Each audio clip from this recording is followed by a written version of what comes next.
श्री कृष्णा, जय श्री राधे। आप सभी का मंगल हो। आज हम आप सुनाएंगे कार्तिक महात्म्य।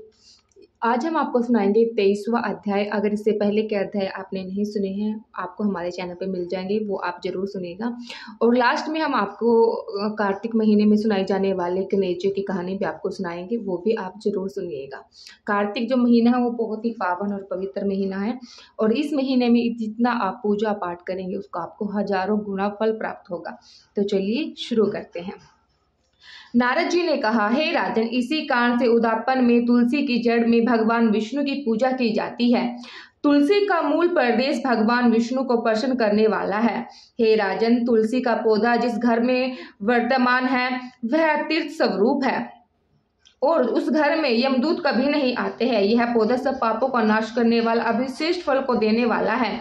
जो मनुष्य तुलसी का पौधा लगाता है वह यमराज को नहीं देखता। भगवान नंदी का दर्शन, गंगा स्नान व तुलसी के पौधे का सत्संग, यह तीनों एक पुण्य प्रदाय है। तुलसी को छूने से कामिक, वाचिक, मानसिक आदि संपूर्ण पाप नष्ट हो जाते हैं।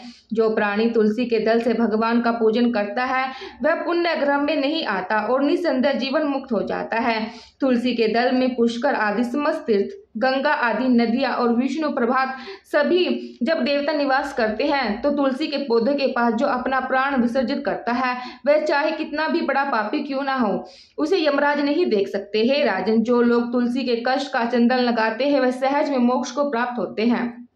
उनके द्वारा किए गए पाप उनके शरीर को स्पर्श नहीं कर पाते। हे राजन, जहाँ तुलसी के वन की छाया हो वहां पितरों को श्राद्ध नहीं करना चाहिए। वहां पितरों को निमित्त दिया हुआ दान हमेशा के लिए अक्षय हो जाता है। आंवले के वृक्ष की छाया में जो प्राणी पिंड दान करता है उनके पितर यदि नरक की यातना भी भोग रहे हो वह भी मुक्त हो जाते हैं। सिर, हाथ, मुंह और देही में जो आंवले को धारण करता है उनको विष्णु रूप जानना चाहिए। आंवले के फल और तुलसी के दलों को पानी में मिलाकर जो प्राणी स्नान करता है उन्हें गंगा स्नान का फल मिलता है। जो मनुष्य आंवले के पत्ते और फलों से देवताओं का पूजन करता है उन्हें स्वर्ण मणि और मोतियों द्वारा पूजन का फल प्राप्त होता है। कार्तिक मास में सब तीर्थों, ऋषि, देवताओं और सब यज्ञ जब सूर्य तुला राशि में होता है तो आंवले के वृक्ष में वास करता है। जो मनुष्य द्वादशी तिथि को तुलसी दल और कार्तिक में आंवले का पत्ता तोड़ता है वह रव नरक में वास करता है। जो कार्तिक में आंवले की छाया में बैठकर भोजन करता है उसके अंत सत्संग में सब दोष नष्ट हो जाते हैं। कार्तिक में जो आंवले की जड़ में विष्णु जी का पूजन करता है उसे श्री विष्णु अक्षेत्र व पूजन का फल प्राप्त होता है। आंवले तथा तुलसी का महत्व का वर्णन करने में श्री ब्रह्मा जी भी असमर्थ हैं। इसलिए धात्री और तुलसी जी के जन्म की कथा सुनने से मनुष्य अपने वंश सहित मुक्त हो जाता है। 24वां अध्याय हम आपको कल सुनाएंगे। अब सुनाते हैं आपको गणेश जी की कहानी, चुटकी विनायक की कहानी।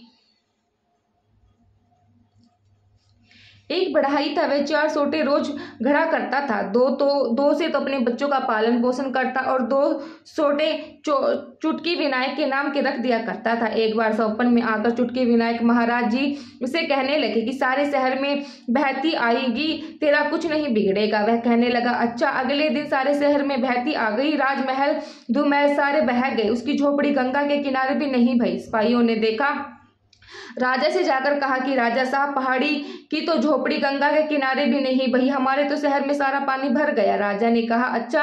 राजा को क्रोध आया। राजा तलवार सूतकर घोड़े पर सवार होकर चल दिया और पहाड़ी के पास जाकर उसको मारने के लिए तलवार निकाली। वह कहने लगा, राजा साहब, पहले तो मेरी बात को सुनो, फिर मुझे मारना। राजा ने कहा, अच्छा। राजा को पहाड़ी ने सारी कहानी सुनाई कि राजा साहब, मैं तो 4 सोटे रोज घड़ता हूँ, 2 चुटकी विनायक महाराज के नाम के खड़े कर देता हूँ, 2 से अपने बच्चों का पालन पोषण करता हूँ।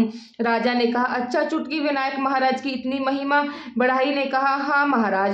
राजा ने उसी दिन ढिंढोरा पिटवा दिया कि जो कोई भी कुछ भी काम करे सबसे पहले चुटकी विनायक महाराज के नाम से मन से जय चुटकी विनायक महाराज की जय, सुनने वाले का भी भला, सुनाने वाले का भी भला।